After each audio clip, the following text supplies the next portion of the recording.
से पूछा, मंत्री तुम किसका खाते हो? मंत्री ने कहा, हुजूर हम तो आपके ही खाते हैं। राजा ने अपनी पत्नी से कहा, तुम किसका खाती हो? पत्नी ने कहा, स्वामी मैं तो आपका ही दिया खाती हूं, आप ही मेरे भगवान हो। बड़ी बेटी से कहा, तुम किसका खाती हो बेटा? बड़ी ने कहा, पिताजी हम तो आपका खाती हैं। अब राजा का घमंड सातवें आसमान में कि मैं ही सबका पालनहार हूं, मैं ही सबका खिलाने पिलाने वाला हूं। दूसरी बेटी से कहा, तुम किसका खाती हो? उसने भी कहा, पिताजी आपका। तीसरी, चौथी, पांचवी, छठवीं, सातवीं सबसे छोटी पुत्री से कहा, बेटा तुम किसका खाती हो? बेटी ने कहा, पिताजी मैं तो अपने भाग्य का और भगवान का दिया हुआ ही खाती हूं। जो मेरे भाग्य का है और जो ईश्वर ने निर्धारित किया है मेरे भाग्य पर, मैं वही खाती हूं, मैं आपका नहीं खाती। जिस परमात्मा ने मुझे इस धरती पर भेजा है वही मेरे खाने पीने की भी व्यवस्था करता है। इसलिए सब लोग अपना अपना खाते हैं, बस आपके डर के कारण ये सब आपका नाम ले रहे हैं, वो सब झूठ बोल रहे हैं। कोई किसी का पालनहार नहीं है, सबके पालनहार भगवान है। कोई ये दावा करे कि मैं खिलाती हूं, मैं खिलाता हूं। सोचो ना, जब बच्चा पैदा होता है तो माँ के आंचल में दूध है, जैसे फिक्र है कि ये बच्चा जा रहा है तो पिएगा क्या? बोलो हाँ। तो आप बताओ कि दूध तो माँ पिलाती है, ये बात सत्य है, लेकिन माँ तभी तो पिलाएगी जब आंचल में होगा। और दूध भरा माँ ने नहीं भरा, ये दूध वहां से निकलेगा, ये प्रोसेस माँ ने तैयार नहीं किया, ये पूरा विधि का विधान ईश्वर का है। तो सबके पालनहार डायरेक्ट इनडायरेक्ट कौन है? अब राजा कह रहा है कि मैं सबका पालनहार हूं, और बेटी कह रही है कि भगवान का। अब राजा को उस छोटी लड़की पर बड़ा गुस्सा आया कि मेरी बेटी ने तो मेरी समाज ने बसाया है, पर पिताजी आपकी ये हालत कैसी हुई? पिताजी ने कहा, बेटा मैं अहंकार में डूब गया और उसी अहंकार ने जैसे मर जाता। अब ये बात सही है कि गलत है, पर सुनते तो हम सब ऐसे ही आए हैं। Let's give a new life to this dull corner.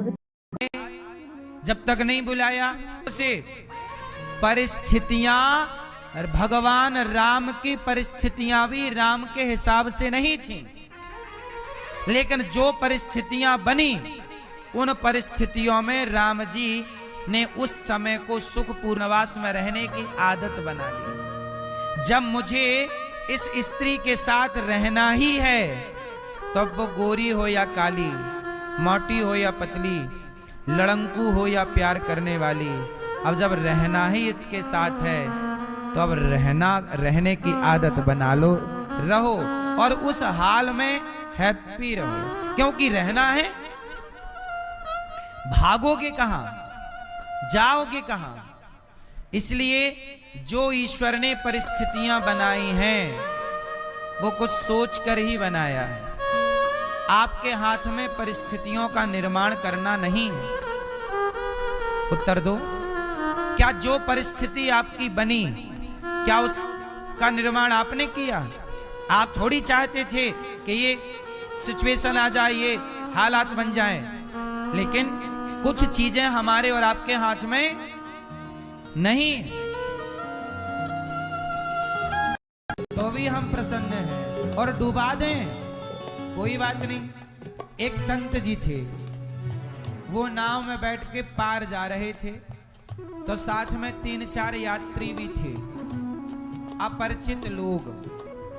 संत जी नाव में बैठे, और भी लोग बैठे, वो केवट नाव चला रहा कि तभी बीच नदी में नाव में छेद हो गया, पानी भरने लगा।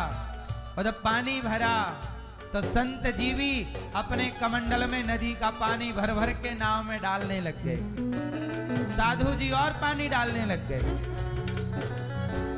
और बाकी लोग क्या कर रहे हैं? हाथ लगा रहे हैं, छेद को बंद कर रहे हैं।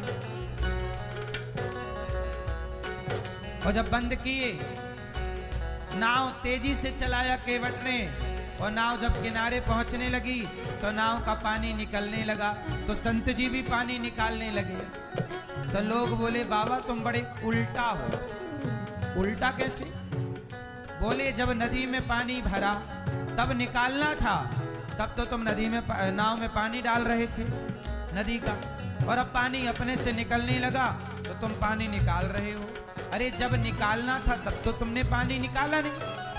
साधु जी ने कहा कि देखो, जब नदी में पानी, जब नाव में पानी भरा तो मुझे लगा कि भगवान की मर्जी है कि नाव डूब जाए, तो मैं भगवान की मर्जी में अपनी मर्जी मिला दिया कि तू भी डुबाना चाहता है, मैं भी। और जब नाव में पानी निकलने लगा तो मुझे लगा परमात्मा ने प्लान चेंज कर दिया, और तो निकलने लगा तो मैं भी निकालने लगा। मैं तो उनका गुलाम ना, दिल बांट देते हैं, ले लो दिल, दिल ले लो। मैया आपने किस किस को दिल दिया है?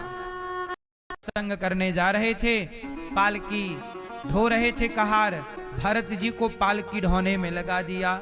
भरत जी ने देखा कि चीटी वीटी ना मर जाएं, उछल कूद करते चले। राजा रहुगण के सिर पे पालकी टकराई। राजा रहुगण ने भरी अपमान किया भरत जी का, तुम कौन हो? भरत जी ने कहा कि देख, तू मुझे धमकी दे रहा है कि मार डालूंगा। शरीर और आत्मा का यहाँ सुंदर निरूपण किया है। आत्मा क्या है, शरीर क्या है, मरता कौन है, जन्म कौन लेता है, आपको ये सब बातों का बोध है कि नहीं? आंसर, मैया बताओ मेरी माँ, आपको पता है शरीर क्या है, आत्मा क्या है? दोनों एक हैं कि अलग अलग हैं? कैसे अलग हैं? आत्मा क्या काम करती है शरीर के अंदर, आप बताओ। आत्मा का काम क्या है, आप बताओ।